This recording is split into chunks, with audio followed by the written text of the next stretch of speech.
Hello guys, welcome to my channel. First of all, I would like to say thanks to those who are watching this video. So let's go and we are going to discuss about class 11th. So class 11th has chapter 9 is there, sequences and series and exercise and miscellaneous. Miscellaneous exercise का question number 7 है हमारे पास. जैसा कि हमने अपनी last video में question number 6 तक इस एक्सरसाइज के कंप्लीट किए थे. So let's go on question number 7 and will see what is in question number 7. So let's read it first. So question number 7 complete करते हैं एंड विल सॉल्व.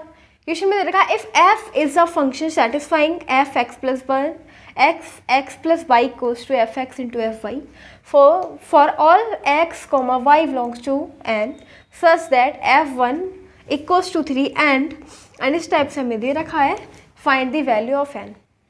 मतलब ये बोला गया है कि f एक फंक्शन है, इसको सेटिस्फाइंग करता है कि f x plus y is equal to f x into y. ठीक है, और जो x और y हैं वो नेचुरल नंबर्स हैं. ठीक है, क्या है नेचुरल नंबर्स है सच दैट इस प्रकार कि f1 तो हमें f3 दे रखा है एंड बाकी हमें दे रखा है जो x की वैल्यू 1 से लेके n तक है summation f x is equal to 120. Okay, find the value of n. तो हमें ये निकालना है कि यहाँ पे n क्या है. ठीक है, यहाँ पे n क्या है. हम क्या करेंगे, देखो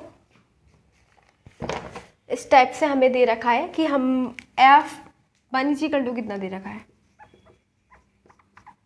देखो सबसे पहले तो हमें फंक्शन क्या दे रखा है, given f is a function.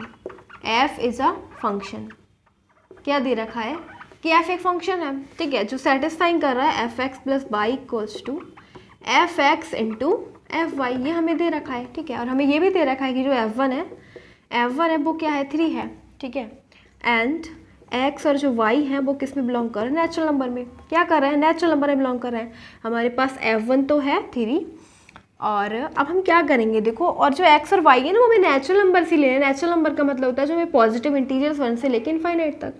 ठीक है, तो अब हम क्या करेंगे, हमारे पास f1 तो है लेकिन हमारे पास अब हम f2 f3 इस प्रकार से निकालेंगे. ठीक है, तो f2 कैसे निकालेंगे, यहाँ पे f2 कैसे बनेगा, अगर हम यहाँ पे x की वैल्यू 1 लें, लेट x की वैल्यू 1 एंड y की वैल्यू 1 लें, तो यहाँ पे क्या बनेगा, देखो f x की वैल्यू 1 प्लस y की वैल्यू 1 इक्वल्स टू में x की वैल्यू हमने 1 ली है इंटू एफ वाई. देखो क्या हो जाएगा, f1 प्लस 1 f2 हो जाएगा ना.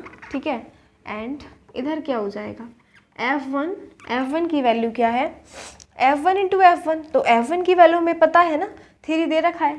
ठीक है, इनटू में f1 की वैल्यू फिर से हमें अप्लाई कर देनी, तो 9 आ गया. यानी कि गाइस f2 की वैल्यू क्या आ गई 9.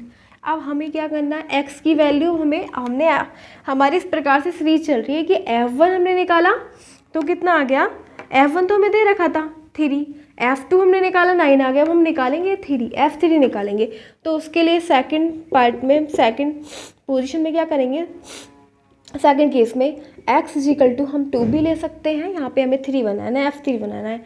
क्या करें, x इज इक्वल टू 2 ले सकते हो या फिर x इज इक्वल टू 1 भी ले सकते हो. तो हम x इज इक्वल टू 2 ले रहे हैं एंड y इक्वल्स टू 1 ले रहे हैं. तो क्या आ जाएगा, f2 प्लस 1 इक्वल्स टू में x की जगह हमने 2 लिया. ठीक है, इनटू में y की जगह 1 ले रहे हैं. अब क्या आ जाएगा, ये देखो f2 प्लस 1 हो जाएगा f3. ठीक है, क्या हो जाएगा f3 इक्वल्स टू में f2 में पता है क्या है 9 है. f1 क्या है, f1 क्या है, देखो अभी f1 दे रखा है, क्वेश्चन में ही दे रखा है 3. ठीक है, 27. तो आप क्या देख रहे हो, हमारे पास अब f1 आ गया, f2 आ गया, f3 आ गया. ठीक है, इसी प्रकार से सीरीज चल रही है. f1 की वैल्यू क्या है 3 है, f2 की वैल्यू क्या है, f2 की वैल्यू 9 दे रखी है, f3 की वैल्यू 27. ये हमारे पास सीरीज चल रही है. कौन सी सीरीज चेक कर लेते हैं, तो AP तो है नहीं. ठीक है, AP तो है नहीं, क्यों नहीं AP, why this is not AP series, because common difference is not same, difference he same नहीं है. अगर आप A2 में से A1 माइनस करोगे तो डिफरेंस सेम नहीं है ना. कैसे, अगर आप 9 में से 3 जा रहा है तो 6 बचेगा एंड 27 में से 9 जा रहा है तो कितना बचेगा, 16 बचेगा. तो सम सेम नहीं हो रहा. ठीक है, यानी कि जो कॉमन डिफरेंस है वो सेम नहीं हो रहा. सॉरी 18 बचेगा 18. ठीक है, यहाँ पे कितना बचेगा 6 और यहाँ पे बच रहा है 18. तो यहाँ पे डिफरेंस कहाँ सेम है. अगर AP सीरीज होती तो जो भी 6 अगर यहाँ पे बच रहा है तो यहाँ भी 6 बचता, बट यहाँ पे ऐसा नहीं है. ठीक है, तो ये सीरीज भी क्या है, दैट्स नॉट AP सीरीज नहीं है, GP सीरीज है. GP सीरीज के लिए क्या करते हैं हम, GP सीरीज के लिए हम निकालते हैं रेशियो निकालते हैं, कॉमन रेशियो निकालते हैं, वो इक्वल होना चाहिए 9/3, यानी कि सेकंड टर्म क्या है 9, फर्स्ट टर्म क्या है 3, सेकंड टर्म को फर्स्ट टर्म से डिवाइड करेंगे तो 3 आ जाएगा। ठीक है, ये निकला R1। अब R2 भी हमारा सेम आना चाहिए, तो हमारी ये GP सीरीज होगी। तो थर्ड टर्म को हम डिवाइड करेंगे सेकंड टर्म से, फिर भी 9 है, यानी कि जो कॉमन रेशियो वो सेम है। यानी गाइस R की वैल्यू क्या है 3 है ना। हम जब AP सीरीज है, सॉरी GP सीरीज है, तो GP सीरीज में हमसे बोला क्या गया, हमें n की वैल्यू फाइंड करनी है। किसकी निकालनी है, n की। और सम हमें इतना दे रखा है, ये सम है। ठीक है, SN = 120 दे रखा है। ठीक है, मतलब इतने कितनी यहाँ पे कितनी टर्म्स हैं कि उनका सम कितना है 120 हमें दे रखा है। SN दे रखा है, सम का फॉर्मूला लगा देते हैं। तो SN = A × R⁻⁻⁻1 अब हमारे पास सम तो दे रखा है ना, SN = 120 है। फर्स्ट टर्म क्या है 3 है, R की वैल्यू हमें 3 दे रखी है, 3⁻n−1 अपॉन में R की वैल्यू 3-1 क्या हो जाएगा 120 = 3 × 3⁻n−1 अपॉन में 2 इधर चला जाएगा, तो ये हो जाएगा 240 = में 3 × 3⁻n−1 क्या हो गया 80 हो गया। क्या हो गया, ये हो गया 80 = 3⁻n−1।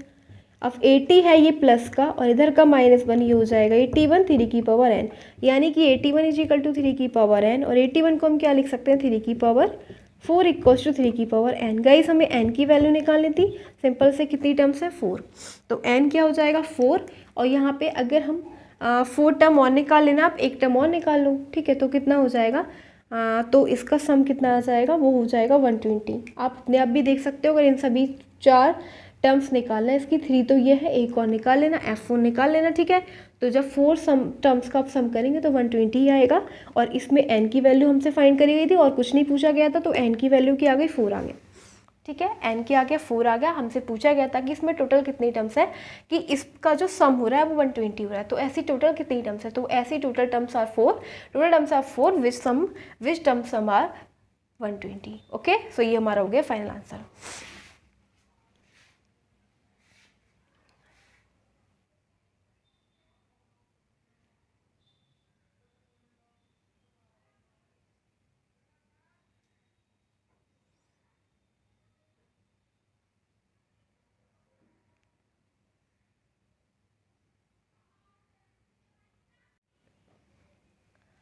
So now we are having question number next. Question number 8 is here, and we will see what is in question number 8. So at first we will read, then we will solve. So question number 8 में हमें दे रखा है the sum of some terms of GP is 315। यानी कि guys हमें बोला गया एक GP सीरीज है, GP सीरीज की कुछ टर्म्स का सम हमें 315 दे रखा है, whose first term and the common ratio are 5 and 2 respectively। जिसकी फर्स्ट टर्म क्या है 5 एंड कॉमन रेशियो क्या है 2 है।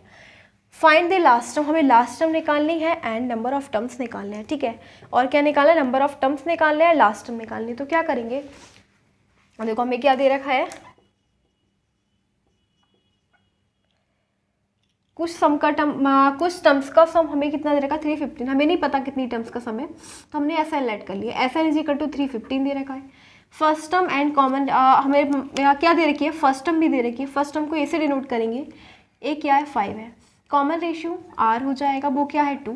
हमें लास्ट टर्म निकालनी है, L निकालना है, एंड नंबर ऑफ टर्म्स यानी कि टोटल टर्म्स कितनी है। ठीक है, तो सिंपल सी बात है, हम सम का फॉर्मूला लगा देंगे, sum of n terms of a GP series. ठीक है, ये वाला हम फॉर्मूला लगा देंगे, क्या होता है SN = A × R⁻⁻⁻1 अपॉन में R-1। SN हमें दे रखा है 315 है, A क्या है 5 है, R क्या है 2 है 2⁻n−1 अपॉन 2-1, तो 315 और ये जो 5 है वो अपॉन में आ जाएगा। ठीक है, 2⁻n−1 2-1, इसे कैंसिल कर दो, 63 माइनस का में इधर आ जाएगा 1 हो जाएगा 2⁻n, तो ये हो जाएगा 63 + 1 यानी 64 = 2⁻n। 64 को हम क्या लिख सकते हैं, हम क्या लिखेंगे 2�6 = में 2⁻n। कंपेयर कर दो, इधर भी 2 है, कंपेयरिंग द एक्सपोनेंट, तो n की वैल्यू 6 आ गई। हमसे यही तो पूछा था ना कि टोटल टर्म्स कितनी है, तो टोटल टर्म्स कितनी है, नंबर ऑफ टर्म्स कितनी है 6 है। नंबर ऑफ टर्म्स = में 6 एक बात और पूछिए, फाइंड द लास्ट टर्म, हमें लास्ट टर्म भी निकालनी है, ठीक है, क्या निकालना है, लास्ट टर्म भी निकालनी है। तो हम ना एस लास्ट टर्म क्या है 6, ठीक है, तो लास्ट टर्म निकाल देते हैं। फॉर्मूला क्या होता है, इस बीच की अगर टर्म निकालनी हो कोई सी भी, तो ये वाला फॉर्मूला होता है a इंटू आर की पावर n-1, ठीक है, कोई सी भी टर्म निकाल लो, हमें अब 6 टर्म निकालनी है क्योंकि लास्ट टर्म क्या है 6 ही है, टोटल टर्म्स कितनी है 6 है, तो 6 लास्ट टर्म होगी ना, लास्ट टर्म निकालनी, निकाल दो इससे। a क्या है 5, r क्या है 2, 2 की पावर n क्या है 6 - 1, तो 5 इंटू 6 - 1 5, 2 की पावर 5 हो जाएगा 32, 32 की मल्टीप्लाई करोगे 5 से तो 160 आ जाएगा। तो हमारे पास जो लास्ट टर्म थी वो क्या है a6 क्या है 160, यही हमारा आंसर, हमसे पूछा था कि लास्ट टर्म क्या है, तो लास्ट टर्म आ गई 160।